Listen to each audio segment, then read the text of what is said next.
Hey guys, so today I wanted to get in my kitchen and make a shepherd's pie. This is going to be a vegetarian shepherd's pie that you can make for your upcoming St. Patrick's Day, or if you want to make a wholesome meal for your family. So let's get to it.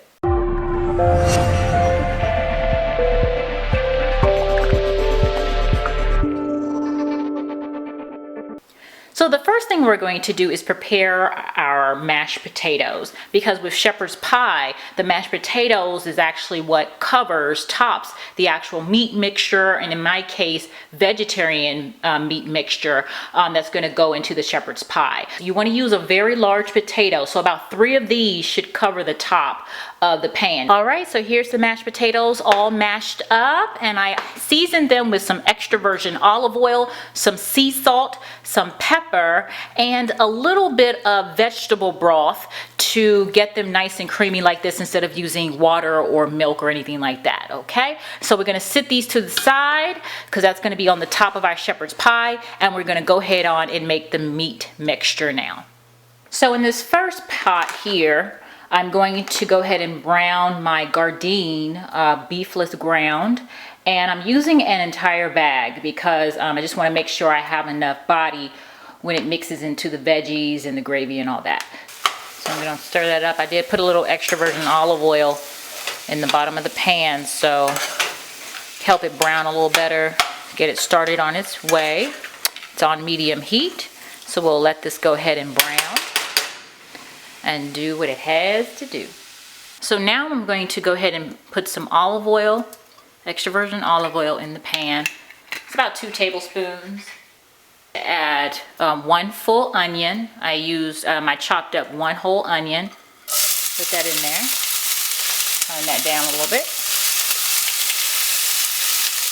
And I chopped up 2 cloves of fresh garlic. I'm gonna put that in there too.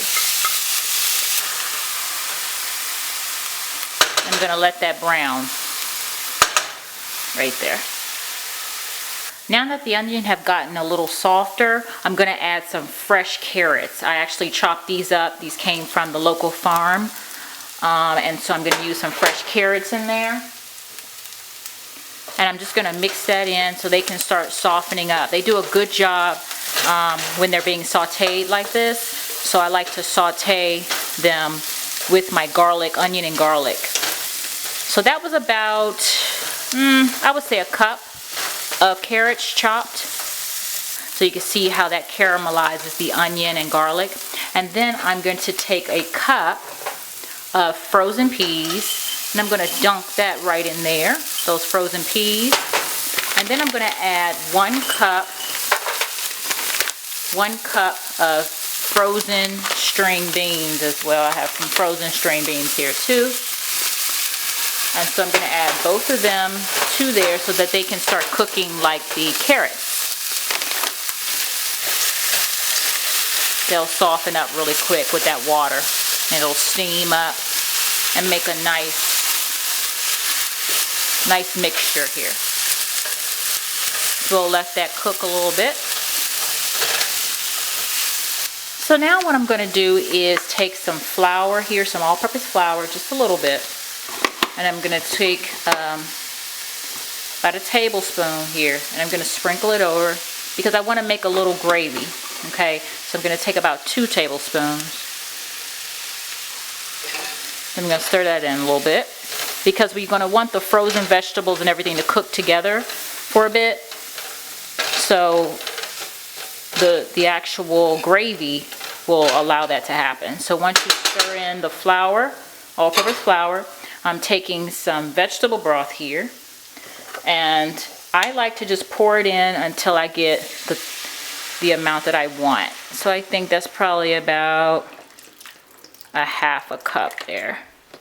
Half a cup or a cup, about a half a cup to a cup. It depends on, like I said, your pan, how much you're going to be making. So I'm going to turn up the heat a little bit because I want this to start boiling. And it's going to get thick because of that flour. It's going to cause it to get thick. Now I have my ground here that I cooked. I'm just going to put that right into this thickened gravy mixture. Just going to pop it in there. all of that in there. All right. And then I'm gonna pop in some black beans. Now I bought one can of black beans, and I strained them and rinsed them off really, really good. And then I'm gonna mix all of this into this gravy mixture.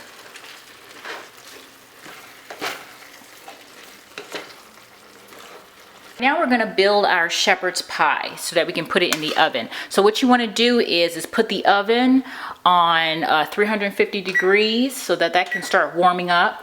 You can put it on whatever temperature you want. You just wanna brown the actual mashed potatoes here on top of the shepherd's pie. So I put mine on 350, so that's gonna preheat first. And then what we're gonna do is go ahead on and put all of this veggie beef mixture into our glass dish here. And I'm gonna go ahead on and add my mashed potatoes right on top.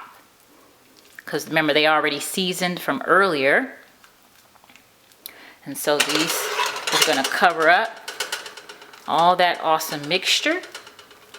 Make sure we're covering up the beef mixture. And that 3 potatoes was good. Wow, that was enough potatoes. Pretty cool.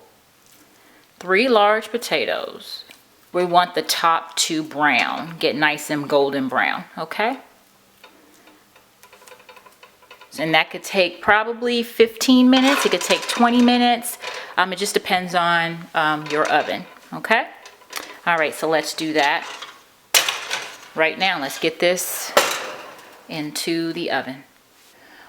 All right, so I just took the shepherd's pie out of the oven, and now I'm going to go ahead on and let it rest for about 5 minutes, and then I'm going to plate it up, and we're going to taste it and see how it tastes.